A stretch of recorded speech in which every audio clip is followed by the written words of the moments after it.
Dan kita undang Dr. Merdias untuk memberikan materinya tentang tips buat kita semua bagaimana menjaga keseimbangan. Kami persilakan, Dok.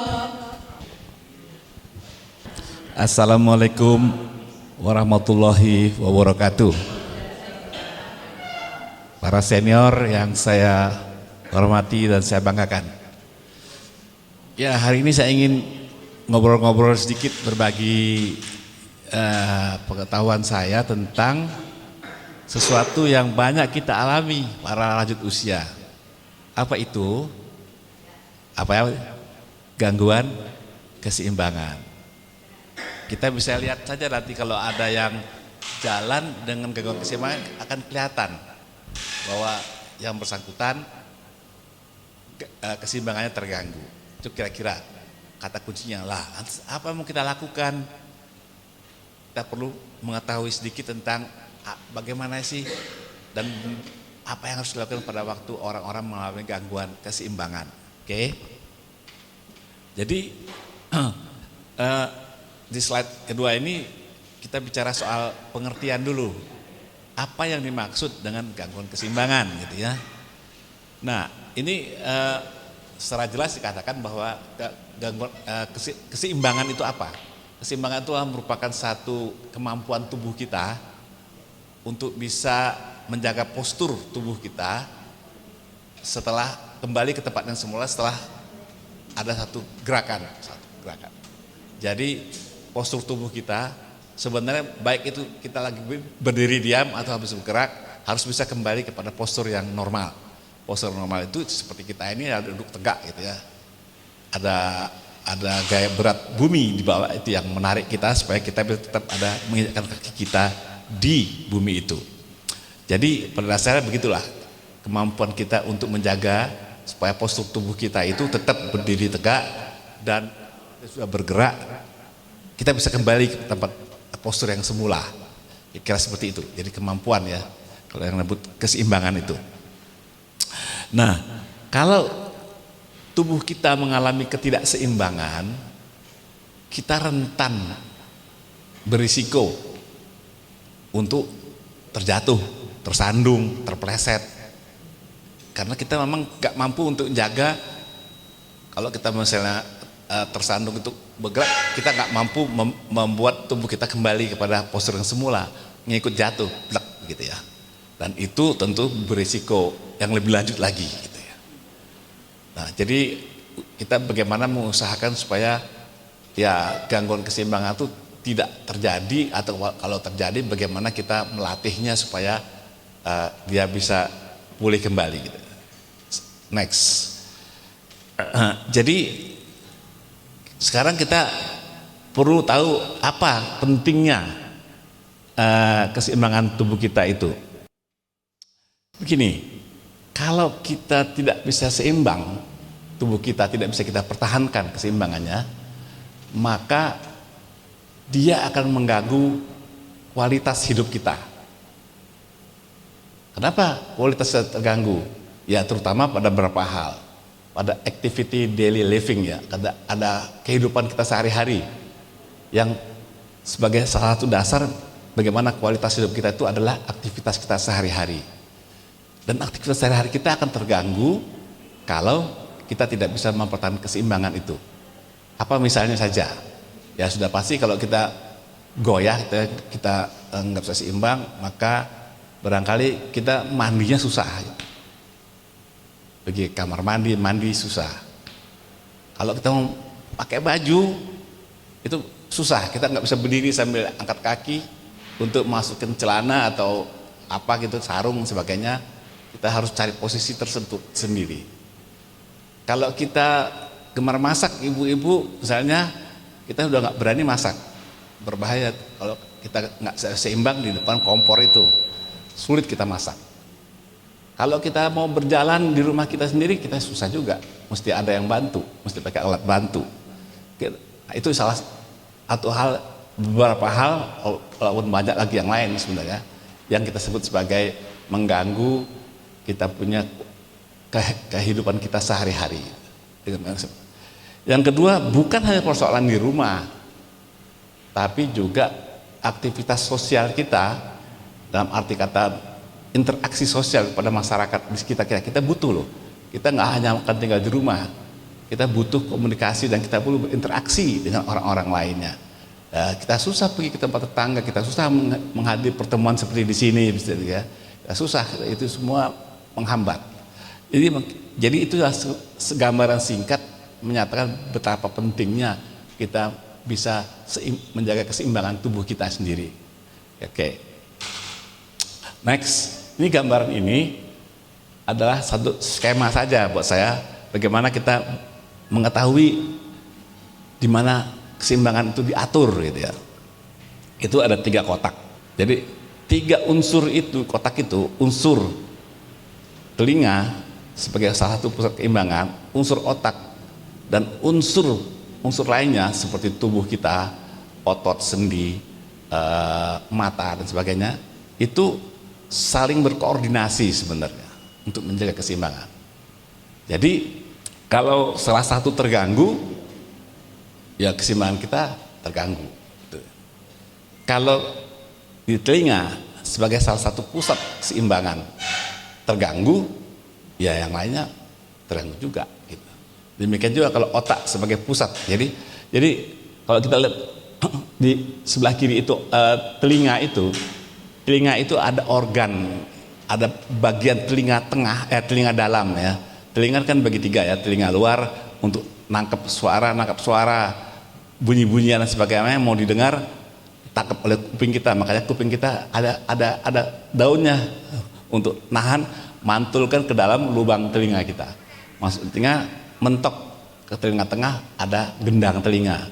Gendang telinga itu getaran-getaran suara itu diteruskan melalui gendang telinga masuk ke telinga tengah.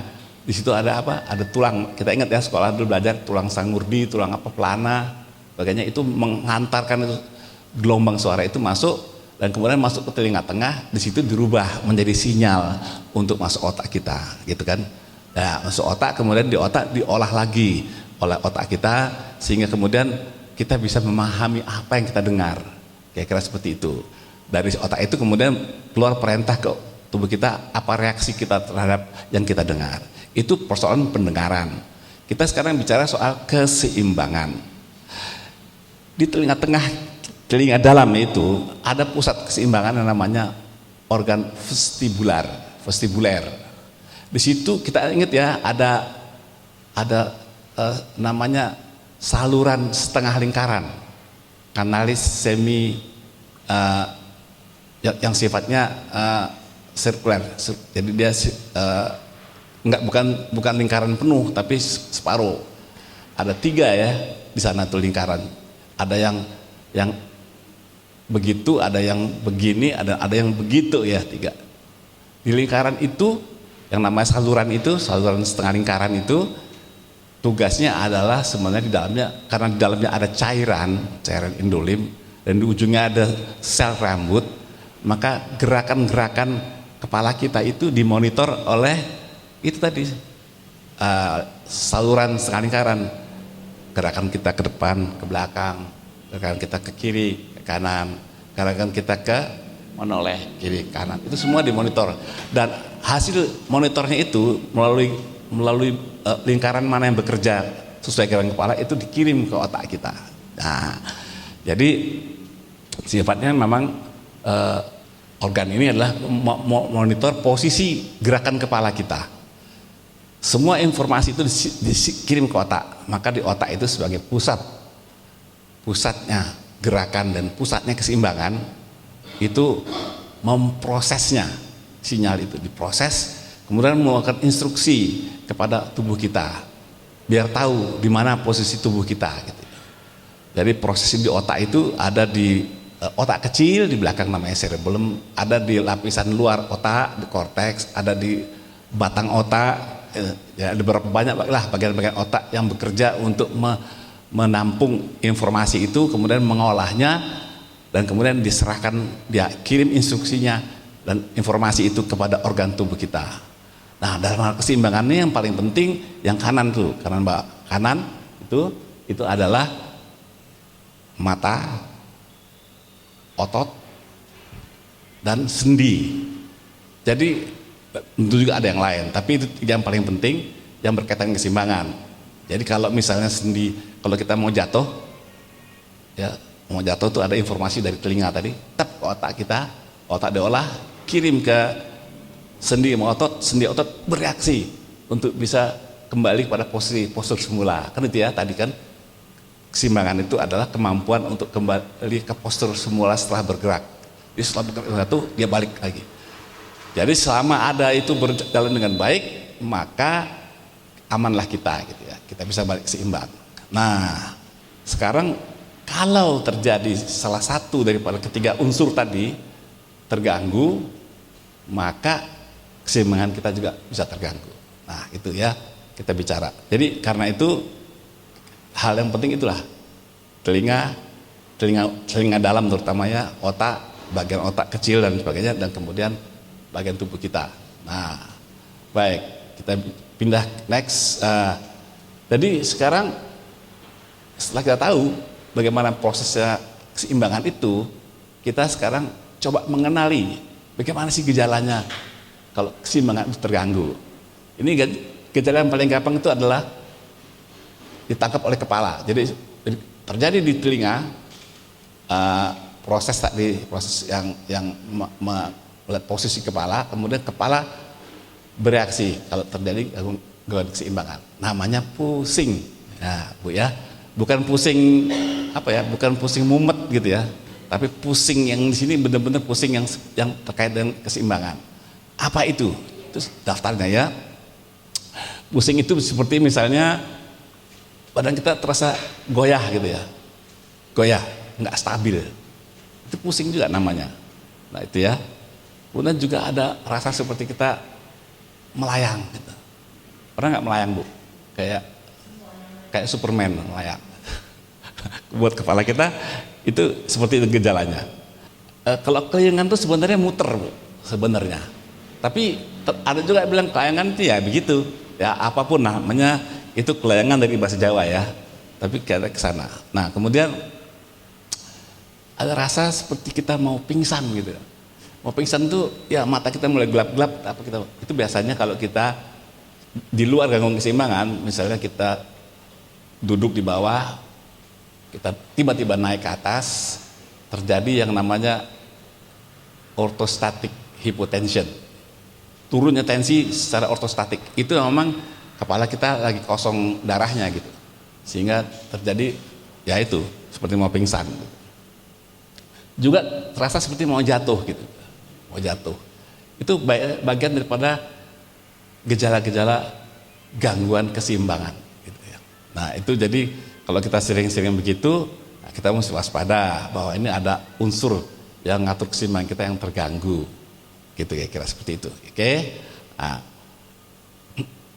jadi gejala-gejala itu akan makin buruk lagi kalau kita berdiri, berjalan, atau kita bergerak begitu ya.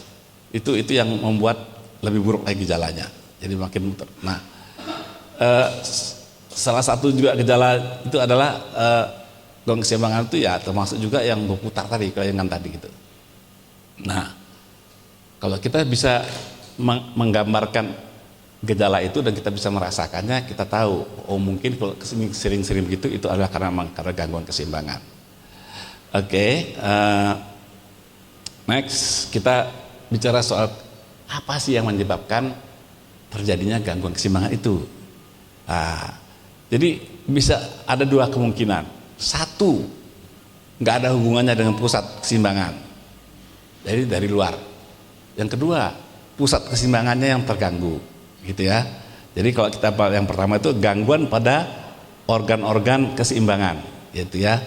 Itu artinya apakah di otak ataupun telinga dalam tadi, baik itu karena ada radang di sana, peradangan membengkak dia, atau ada tumor yang menekan, atau ada infeksi yang membuat dia jadi radang juga begitu ya. Itu semua bisa mengganggu keseimbangan kita. Jadi ada di otak maupun ada di telinga bagian tengah dalam. Nah, gangguan-gangguan di otak juga seperti penyakit Alzheimer pikun ya, banyak protein bertumpuk di otak kita sehingga tidak mampu kita juga menjaga keseimbangan kita. Otak kita nggak bisa berproses menanggapi masalah keseimbangan. Demikian juga penyakit Parkinson, penyakit gerakan yang tentang gerakan jadi kaku gerakannya. Juga demikian juga adalah kalau kita ada kena stroke dan sebagainya. Juga penyakit kardiovaskuler, jantung dan pembuluh darah bisa menimbulkan gangguan keseimbangan. Juga yang sering terjadi itu adalah kita mabuk di perjalanan, ya. Pernah mabuk ya? Naik mobil mabuk tuh, wah, layang-layang muntah, itu ya gangguan keseimbangan sebenarnya. Kalau kita berdiri kita bisa tidak seimbang.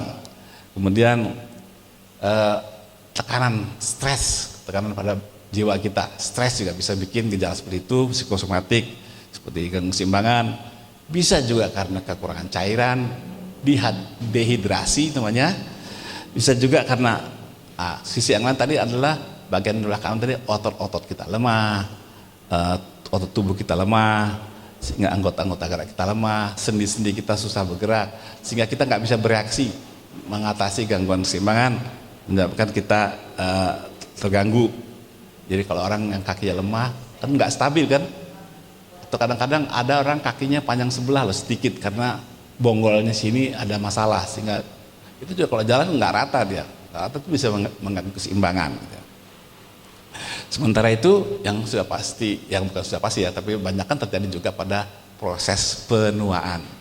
Pada proses penuaan otomatis semua organ kita termasuk yang mengatur keseimbangan mengalami masalah gitu ya kira-kira. Nah itu, ya baik. Nah, cuma kalau kita sudah terjadi seperti itu ya, maka gangguan keseimbangan itu berisiko tadi kan jatuh ya, berisiko kesandung, berisiko yang semuanya itu bisa membuat dampak yang lebih buruk adalah bukan hanya cedera, tapi juga kecacatan. Kalau bonggol paha kita itu patah, tentu kita nggak bisa jalan, kita mesti disambung lagi atau dan sebagainya. Dan itu kalau kita tidak bisa bereaksi itu bisa menambah angka kematian dini gitu, kata orang-orang. Maka itu penting buat kita bagaimana kita mengatasi gangguan keseimbangan itu. Oke. Nah, jadi kalau sekiranya kita merasakan gangguan keseimbangan kita ini wah lebih serius, itu kita sebaiknya berkonsultasilah kepada dokter kita. Apakah dokter keluarga atau dokter yang menangani biasanya masalah keseimbangan ini, atau dokter neurologi tersaraf atau dokter THT, telinga hidung tenggorok.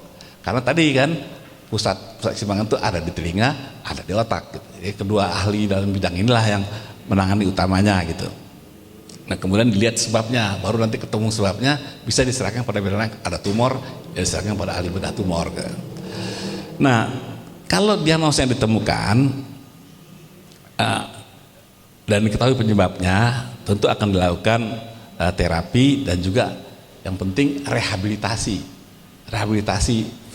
vestibuler ini tadi, rehabilitasi gerakan, dilatih bagaimana caranya supaya keseimbangan kita tidak makin buruk dan makin baik gitu ya.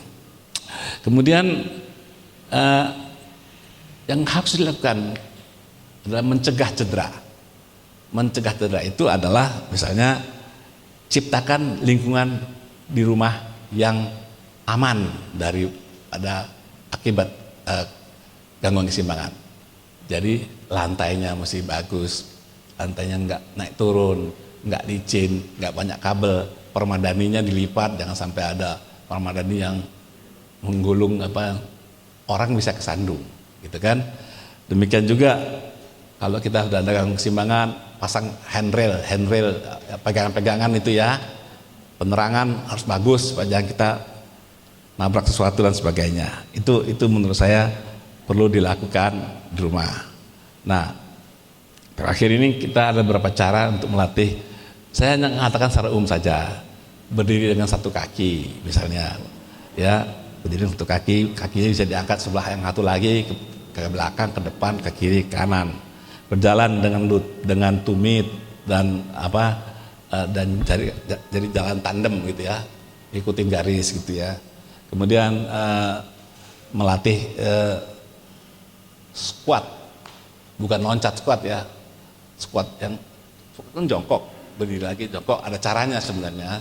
Yang benar gimana juga memperkuat kaki, betis, paha, otot pinggul, dasar panggul sampai ke otot punggung.